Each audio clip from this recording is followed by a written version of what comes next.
Sa bawat Pilipinong nangangarap ng mas maayos na buhay, isang tanong ang paulit-ulit na bumabalik.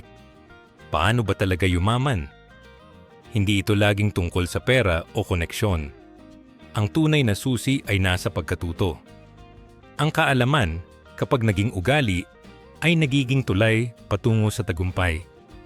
Sa seryeng ito, tutuklasin natin kung paano gawing habit ang pagkatuto. Hindi bilang obligasyon, kundi bilang pang-araw-araw na kasanayan na magbubukas ng mas maraming oportunidad. Kung handa kang baguhin ang iyong mindset, buuin ang disiplina, at gamitin ang natutunan sa totoong buhay, dito magsisimula ang iyong paglalakbay tungo sa tunay na pagyaman. Pero bago natin simulan, paki-like naman ng video nating ito dahil malaking tulong na po yan sa mga content creator na kagaya namin. Maraming salamat po. Sa bawat umaga na bumabangon tayo, dala-dala natin ang parehong tanong na matagal nang gumugulo sa isipan ng marami. Paano ba talaga yumaman? Maraming sagot ang ibinibigay ng lipunan, trabaho, negosyo, swerte, koneksyon. Pero kung titingnan mo ng mas malalim, may isang bagay na hindi masyadong napapansin ng karamihan. Ang tunay na susi sa pagyaman ay hindi lang pera, hindi lang oportunidad, kundi ang kakayahan nating matuto at gawing bahagi ng ating araw-araw ang pagkatuto. Ang kaalaman ang puhunan na hindi nauubos, at kapag natutunan mong gawing habit ang pagkatuto, unti-unti mong binubuksan ang pintuan ng mas malaking posibilidad. Isipin mo ang isang batang mahilig magtanong. Sa bawat pagkakataon, hindi siya kontento sa simpleng sagot. Gusto niyang malaman kung bakit umiikot ang mundo, paano gumagana ang ilaw, bakit may mga taong nagtatagumpay, at bakit may mga taong nauudlot. Ang ugali ng pagtatanong na yon, kapag nadala hanggang pagtanda, nagiging ugali ng pagkatuto.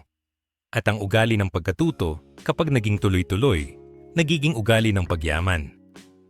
Hindi ito agad-agad nakikita sa anyo ng pera, kundi sa anyo ng mas malawak na pag-unawa, mas matibay na desisyon, at mas matalinong hakbang sa buhay. Kung tutuusin, ang pinakamalaking hadlang sa pagyaman ay hindi kakulangan ng oportunidad, kundi kakulangan ng mindset. Maraming tao ang naniniwala na sapat na ang magtrabaho araw-araw, kumita ng sahod, at maghintay ng promotion. Ngunit kung hindi mo gagawing habit ang pagkatuto, mananatili kang nakatali sa parehong antas. Ang mundo ay mabilis magbago. May bagong teknolohiya, bagong sistema, bagong paraan ng pakikipag-ugnayan. Ang taong hindi nag-aaral ay naiiwan. Ang taong patuloy na nag-aaral ay nauuna. At sa pag-uuna, doon nagsisimula ang pagyaman. Hindi madaling gawing habit ang pagkatuto. Natural sa tao ang maghanap ng komportabling routine. At kapag nakahanap na ng trabaho o nakatapos ng pag-aaral, madalas iniisip na tapos na ang obligasyon sa kaalaman. Ngunit ang tunay na pagyaman ay nakasalalay sa kakayahang lampasan ang ideya na graduate na ako, tapos na ang pag-aaral. Ang diploma ay simula lamang, hindi katapusan. Ang tunay na tagumpay ay nakukuha ng mga taong handang magbukas ng libro kahit abala na sa trabaho, handang makinig sa lecture kahit pagod na sa biyahe, handang magtanong kahit pakiramdam nila ay alam na nila ang sagot. Kung titingnan mo ang mga kwento ng mga matagumpay na negosyante, mga leader, at mga innovator, makikita mong lahat sila ay may iisang ugali. Hindi sila tumitigil sa pagkatuto. Si Henry C., halimbawa, nagsimula sa maliit na tindahan ng sapatos. Ngunit hindi siya tumigil sa pag-aaral ng merkado, ng ugali ng tao, ng galaw ng ekonomiya. Ang bawat aral na natutunan niya ay naging hakbang patungo sa mas malaking negosyo. Si Elon Musk, kilala sa teknolohiya, ay hindi lang basta nag-aral ng engineering. Patuloy siyang nagbabasa ng libro, nag-aaral ng physics, nag-e-eksperimento sa mga ideya. Ang resulta, mga kumpanyang nagbago ng takbo ng mundo. Ang pattern ay malinaw. Ang pagyaman ay bunga ng habit ng pagkatuto. Ngunit paano nga ba sisimulan ang habit na ito? Ang unang hakbang ay ang pagbabago ng pananaw. Kailangan mong tanggapin na ang pagkatuto ay hindi obligasyon kundi pribilehiyo. Hindi ito parusa kundi puhunan. Kapag nakikita mo ang bawat bagong kaalaman bilang dagdag na puhunan, mas nagiging masigla ang iyong paglapit dito. Ang mindset na wala na akong oras ay kailangang palitan ng mindset na may oras ako para sa kaalaman dahil ito ang magdadala sa akin sa mas magandang bukas. Ang mindset na mahirap matuto ay kailangang palitan ng mindset na ang bawat hirap ay hakbang patungo sa yaman. Sa bawat araw, may pagkakataon kang matuto. Kapag nagbabasa ka ng balita, may aral. Kapag nakikinig ka sa podcast, may aral. Kapag nakikipag-usap ka sa kaibigan, may aral. Ang problema ay hindi kakulangan ng aral kundi kakulangan ng atensyon. Maraming tao ang dumadaan sa araw-araw na hindi napapansin ang mga aral na nasa harap nila. Ang habit ng pagkatuto ay nagsisimula sa simpleng pagtingin. Ano ang natutunan ko ngayon? Kapag tinatanong mo ang sarili mo ng ganoong tanong gabi-gabi, unti-unti mong binubuo ang ugali ng pagkatuto. At kapag naging ugali na ito, hindi mo na kailangan ng pilit. Natural na siyang dumadaloy sa iyong araw. Ang ikalawang hakbang ay ang pagkilala sa sariling motivation. Hindi sapat na gusto mo lang matuto. Kailangan mong malaman kung bakit. Ang bakit ang nagbibigay ng lakas sa paano. Kung ang dahilan mo ay gusto mong yumaman, kailangan mong makita ang connection ng kaalaman sa pera. Kung ang dahilan mo ay gusto mong maging mas mahusay na tao, kailangan mong makita ang connection ng kaalaman sa character. Kung ang dahilan mo ay gusto mong makatulong sa pamilya, kailangan mong makita ang koneksyon ng kaalaman sa serbisyo. Kapag malinaw ang dahilan, mas madaling gawing habit ang pagkatuto. Ang bawat oras na ginugol sa pagbabasa, pakikinig, o pag-aaral ay nagiging hakbang patungo sa layunin. Hindi rin mawawala ang tukso ng katamaran. Maraming beses na mas gusto nating manood ng palabas kaysa magbasa ng libro. Mas gusto nating mag-scroll sa social media kaysa makinig sa lecture. Ngunit dito pumapasok ang disiplina.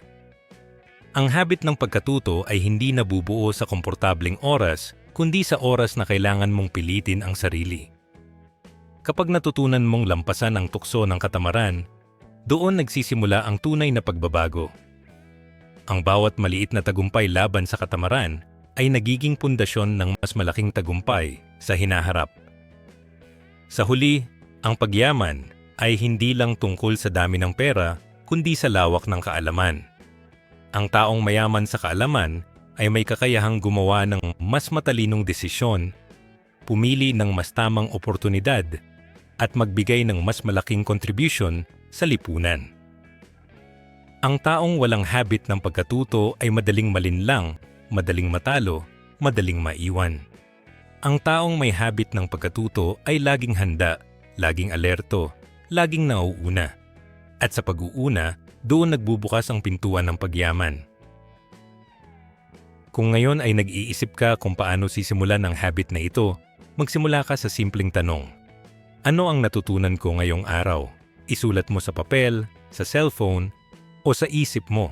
Bukas, ulitin mo. Sa susunod na linggo, dagdagan mo ng oras. Sa susunod na buwan, gawing mas malalim. Hanggang sa dumating ang araw na hindi mo na kailangang pilitin ang sarili. Natural na siyang bahagi ng iyong buhay.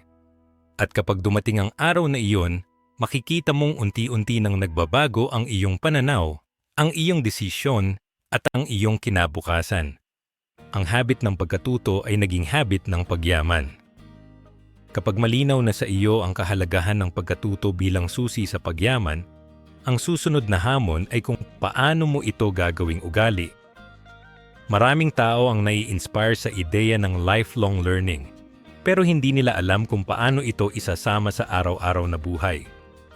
Ang resulta, nananatili itong magandang konsepto na hindi nagiging practical na action.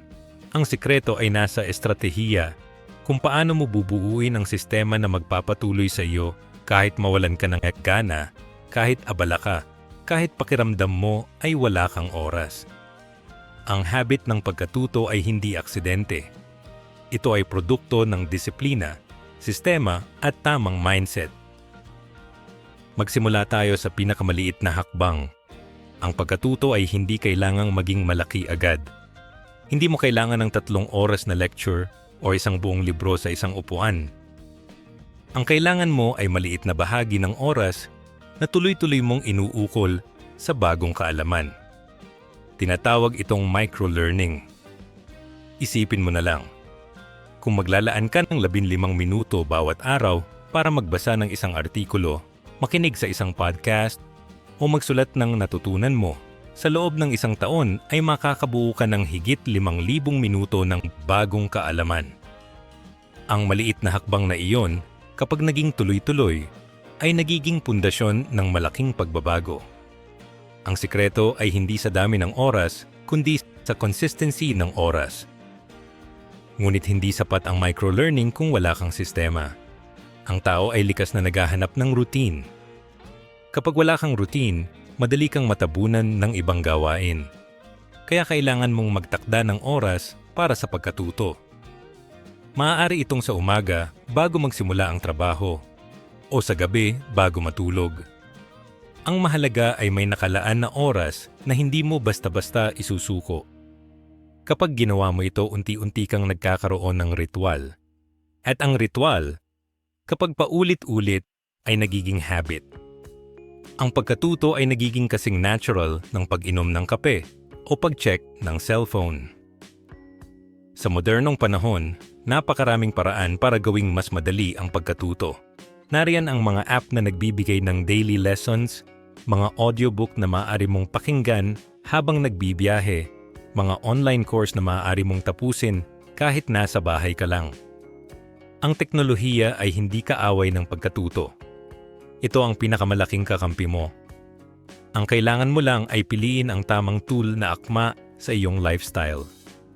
Kung mahilig kang maglakad, pakinggan mo ang podcast habang naglalakad. Kung mahilig kang magsulat, mag-journal ka ng natutunan mo araw-araw.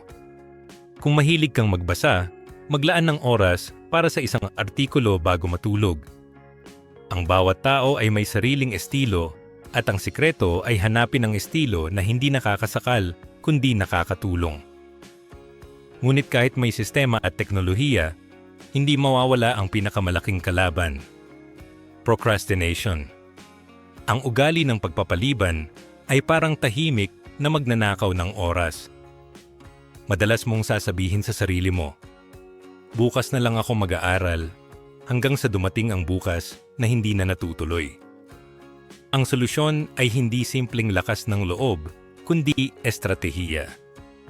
Isa sa pinakamabisang paraan ay ang pag-break ng resistance. Kapag nararamdaman mong tinatamad ka, huwag mong pilitin ang sarili sa malaking gawain. Simulan mo sa pinakamaliit. Kung ayaw mong magbasa ng isang buong libro, magbasa ka ng isang pahina.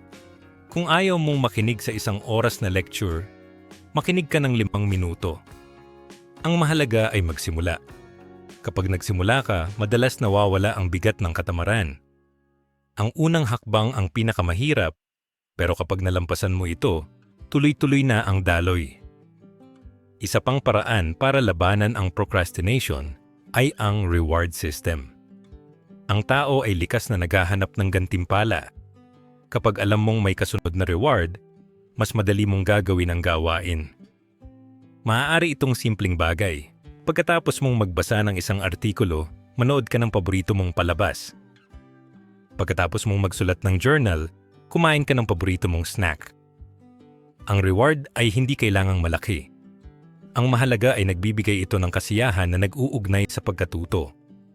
Kapag paulit-ulit mong ginagawa ito, ang utak mo ay natututo na iugnay ang pagkatuto sa kasiyahan. At kapag nangyari iyon, mas madali nang gawing habit ang pagkatuto. Hindi rin dapat kalimutan ang accountability. Kapag mag-isa ka lang, madali kang maghanap ng dahilan para hindi magpatuloy. Ngunit kapag may kasama ka, mas mahirap umatras. Maaari kang maghanap ng kaibigan na may parehong layunin o sumali sa isang grupo na nagbabahagi ng natutunan nila. Ang simpleng pag-uusap tungkol sa bagong kaalaman ay nagiging paraan para manatiling aktibo. Kapag may taong nagtatanong sa iyo, Ano ang natutunan mo ngayong linggo? Napipilitan kang mag-isip at magbahagi. Ang pressure na iyon ay hindi negatibo. Ito ay positibong tulak para magpatuloy. Ang accountability partner ay parang salamin na nagpapaalala sa iyo na hindi ka nag-iisa sa paglalakbay. Sa lahat ng estratehiyang ito, ang pinakamahalaga ay ang consistency. Ang habit ay hindi nabubuo sa isang araw. Kailangan ng paulit-ulit na aksyon. Ang unang linggo ay mahirap, ang unang buwan ay puno ng tukso, pero kapag nakalagpas ka sa unang 3 buwan, mas madali na. Ang habit ay parang halaman. Kailangan mong diligan araw-araw, kahit konti lang, hanggang sa lumakas ang ugat. Kapag lumakas na ang ugat, kahit anong bagyo ay hindi na basta-basta makakabuwag. Ang habit ng pagkatuto ay ganoon din. Kapag naging ugali na, kahit gaano ka pa abala, kahit gaano ka pa pagod, natural na siyang lalabas sa iyong araw. Isipin mo ang isang taong naglaan ng 30 minuto bawat araw para matuto ng bagong skill. Sa loob ng isang taon, may higit 10,000 minuto siyang ginugol. Sa loob ng 5 taon, may higit 50,000 minuto. Ang resulta? Isang bagong profesyon, isang bagong negosyo, isang bagong oportunidad. Ang maliit na hakbang na iyon, kapag naging habit, ay nagiging tulay patungo sa pagyaman. Ang sikreto ay hindi sa laki ng oras, kundi sa tuloy-tuloy na oras. Ang consistency ang tunay na magic ng habit formation. Kung ngayon ay nag-iisip ka kung paano mo sisimulan, huwag mong isipin ang malaki agad. Simulan mo sa maliit. Maglaan ka ng 5 minuto ngayong gabi para magbasa ng isang artikulo. Bukas, dagdagan mo ng 5 minuto. Sa susunod na linggo, gawing 10 minuto. Sa susunod na buwan, gawing 30 minuto. Ang mahalaga ay hindi ang bilis, kundi ang tuloy-tuloy. Ang habit ay hindi sprint, kundi marathon. At sa marathon, ang panalo ay hindi sa pinakamabilis, kundi sa pinakamatibay. Kapag natutunan mong gawing habit ang pagkatuto, makikita mong unti-unti nang nagbabago ang iyong buhay. Ang mga desisyon mo ay nagiging mas matalino, ang pananaw mo ay nagiging mas malawak, ang mga oportunidad ay mas nakikita mo. Ang habit ng pagkatuto ay hindi lang nagdadala ng kaalaman, kundi nagdadala ng yaman. At ang yaman na iyon ay hindi lang pera kundi kakayahang kontrolin ang iyong kinabukasan. Ang bawat araw na ginugol mo sa pagkatuto ay puhunan na magbabalik ng mas malaking kita sa hinaharap. Ang bawat minuto ay hakbang patungo sa mas magandang bukas. At kapag naging ugali na ito, hindi mo na kailangang pilitin ang sarili. Natural na siyang bahagi ng iyong buhay. Ang pagkatuto ay naging kasing natural ng paghinga. At sa sandaling iyon, masasabi mong natagpuan mo na ang tunay na susi sa pagyaman. Kapag ang pagkatuto ay naging ugali, nagsisimula ng magbago ang direksyon ng iyong buhay. Hindi na ito basta dagdag na kaalaman lamang, kundi nagiging puhunan na maaari mong gawing aksyon. Ang kaalaman ay parang binhi. Kung itatanim mo lang at iiwan, mananatili itong binhi. Ngunit kung aalagaan mo, didiligan, at gagamitin sa tamang lupa, tutubo ito at magbubunga. Ang habit ng pagkatuto ay hindi kumpleto kung hindi mo natutunan kung paano gawing bunga ang mga natutunan mo. At dito nagsisimula ang tunay na pagyaman. Ang unang hakbang sa pagbunga ng kaalaman ay ang pag-convert nito sa aksyon. Maraming tao ang nagbabasa ng libro, nakikinig ng lecture, nanonood ng tutorial, ngunit nananatili lang sa antas ng information. Ang information ay mahalaga, ngunit kung hindi mo ito gagamitin, wala itong silbi. Ang tunay na yaman ay nakukuha kapag ang natutunan mo ay nagiging desisyon, nagiging proyekto, nagiging negosyo, nagiging investment. Isipin mo ang isang taong nag-aral ng digital marketing. Kung nanatili lang siya sa pagbabasa, wala siyang makukuha. Ngunit kung ginamit niya ang natutunan para magtayo ng online store, mag-promote ng produkto, at magpalago ng negosyo, doon nagiging yaman ang kaalaman. Ang kaalaman ay puhunan, ngunit ang aksyon ang kita. Hindi rin dapat kalimutan na ang kaalaman ay mas nagiging makabuluhan kapag ibinabahagi. Ang pagbabahagi ng natutunan ay hindi lang tungkol sa pagtuturo kundi tungkol sa pagpapalawak ng network. Kapag nagbahagi ka ng kaalaman, mas marami kang nakikilalang tao, mas marami kang nakukuha ring aral mula sa kanila, at mas lumalawak ang oportunidad. Ang taong nagtatago ng kaalaman ay nagiging limitado. Ang taong nagbabahagi ng kaalaman ay nagiging bukas sa mas malaking mundo. At sa mas malaking mundo, mas maraming oportunidad ng pagyaman. Ang mentorship, collaboration, at networking ay hindi lang dagdag na aktibidad, kundi multiplier ng yaman. Kapag nagbahagi ka ng natutunan, hindi lang ikaw ang yumayaman, kundi pati ang mga taong nakapaligid sa iyo. Sa bawat hakbang ng pagbabahagi, natututo ka ring mas malalim. Kapag nagtuturo ka, mas naiintindihan mo ang aral. Kapag nakikipag-usap ka, mas nakikita mo ang iba't ibang perspektibo. Kapag nakikipag-collaborate ka, mas natututo ka ng bagong skill. Ang habit ng pagkatuto ay hindi lang personal, kundi communal. At ang communal learning ay mas mabilis magbunga ng yaman kaysa personal learning. Ang dahilan ay simple. Mas maraming utak, mas maraming ideya, mas maraming oportunidad. Ang yaman ay hindi lang produkto ng sariling sipag, kundi produkto ng sama-samang kaalaman. Ngunit ang pinakamahalagang bahagi ng habit ng pagkatuto ay ang positive aftermath. Ang pagyaman ay hindi lang tungkol sa pera. Ang tunay na yaman ay ang empowerment na dulot ng kaalaman. Kapag natutunan mong gawing habit ang pagkatuto, nagkakaroon ka ng kapayapaan ng isip. Hindi ka na madaling matakot sa pagbabago dahil alam mong kaya mong matuto ng bago. Hindi ka na madaling malinlang dahil alam mong kaya mong mag-research at mag-analyze. Hindi ka na madaling mawalan ng direksyon dahil alam mong kaya mong maghanap ng bagong landas. Ang empowerment na ito ay mas mahalaga kaysa anumang halaga ng pera. Ang pera ay maaaring mawala, ngunit ang empowerment ay hindi mawawala hanggat patuloy kang natututo. Isipin mo ang isang taong nawalan ng trabaho. Kung wala siyang habit ng pagkatuto, madali siyang mawalan ng pag-asa. Ngunit kung may habit siya ng pagkatuto, alam niyang kaya niyang matuto ng bagong skill, kaya niyang maghanap ng bagong oportunidad, kaya niyang magtayo ng bagong negosyo. Ang habit ng pagkatuto ay nagbibigay ng lakas na bumangon sa bawat pagkatalo. At ang lakas na iyon ang tunay na yaman.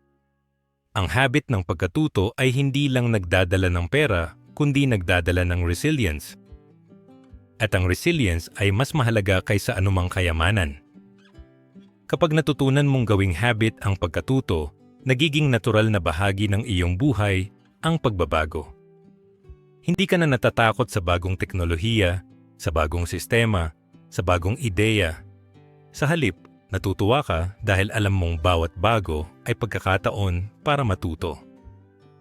Ang mindset na ito ay nagbubukas ng mas maraming pintuan kaysa anumang koneksyon o swerte. Ang taong handang matuto ay laging handang yumaman. Ang taong ayaw matuto ay laging naiwan. Ang habit ng pagkatuto ay nagiging compass na nagtuturo sa iyo ng tamang direksyon sa gitna ng mabilis na pagbabago ng mundo. Sa huli, ang pagyaman ay hindi lang tungkol sa dami ng pera, kundi sa lawak ng kaalaman, sa tibay ng karakter, at sa kakayahang magbigay sa iba. Ang habit ng pagkatuto ay nagdadala ng lahat ng ito. Kapag natutunan mong gawing habit ang pagkatuto, nagiging mas matalino ka sa desisyon, mas malawak ang iyong pananaw, mas matibay ang iyong loob, at mas bukas ang iyong puso. Ang lahat ng ito ay nagiging pundasyon ng tunay na yaman. Ang yaman na hindi lang nakikita sa bank account, kundi nakikita sa paraan ng iyong pamumuhay, sa paraan ng iyong pakikitungo sa iba, at sa paraan ng iyong pagharap sa kinabukasan. Kung ngayon ay nag-iisip ka kung sulit ba ang oras na ginugol mo sa pagkatuto, tandaan mo ito. Ang bawat minuto ng pagkatuto ay puhunan na magbabalik ng mas malaking kita sa hinaharap. Ang bawat aral na natutunan mo ay hakbang patungo sa mas magandang bukas. Ang bawat habit na nabuo mo ay tulay patungo sa tunay na pagyaman. At ang tunay na pagyaman ay hindi lang pera kundi empowerment, resilience, at kakayahang magbigay ng pag-asa sa iba. Kapag natutunan mong gawing habit ang pagkatuto, natutunan mong gawing habit ang pagyaman. At sa sandaling iyon, masasabi mong natagpuan mo na ang tunay na susi sa pagyaman. Sa dulo ng lahat ng ito, isang bagay ang malinaw. Ang pagkatuto ay hindi lang hakbang, kundi direksyon. Kapag ginawa mong ugali ang pag-aaral, hindi mo lang binabago ang iyong isip, binabago mo ang iyong kinabukasan. Hindi ito tungkol sa pagiging pinakamatalino, kundi sa pagiging pinakamasipag matuto. Sa bawat araw na pinipili mong matuto, pinipili mong yumaman sa kaalaman, sa karakter, at sa oportunidad. Kaya huwag kang titigil. Gawin mong lifestyle ang pagkatuto. Dahil sa mundong mabilis magbago, ang taong patuloy na natututo ang laging nauuna. At sa pag-uuna, doon nagsisimula ang tunay na pagyaman. Paki-like ang videong ito kung nagustuhan ninyo, mag-comment sa baba kung ano ang natutunan nyo dito, at para sa mga iba pang content like this, mag-subscribe kayo sa ating YouTube channel, ang The Filipino Daily. Maraming salamat.